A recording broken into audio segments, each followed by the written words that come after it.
Sprouted grains சாப்பிடுங்க, sprouted grams சாப்பிடுங்கன்னு சொல்லிட்டு இருக்காங்களே.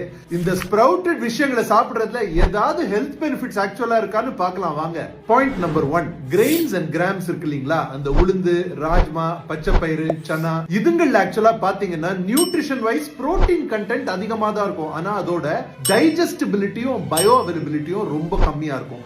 ஸ்ப்ரவுட் ஆகும்போது ஹைட்ரோலைட்டிக் என்சைம்ஸ் ரிலீஸ் ஆகி இந்த புரோட்டீன்ஸோட டைஜஸ்டிபிலிட்டியை இம்ப்ரூவ் பண்ணும்.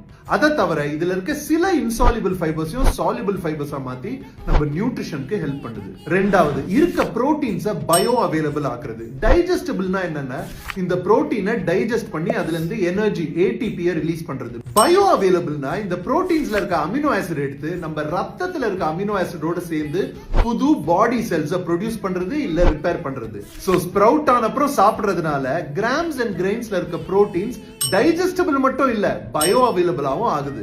மூணாவது, ஜெர்மினேஷன் இல்ல ஸ்ப்ரவுட் ஆகும்போது ஆன்டி நியூட்ரியன்ஸும் சப்ரஸ் ஆகும். டானின்ஸ், சாப்பனின்ஸ் அண்ட் ஃபைட்டேட்ஸ் என்ற ஆன்டி நியூட்ரியன்ஸ் இதுங்க ஜெனரலா தானியங்கள்ல இருக்க நியூட்ரியன்ஸ் அப்சார்ப் பண்றதை கம்மி பண்ணும். காலையில இட்லி மாவுல அரிசியோட சேர்ந்து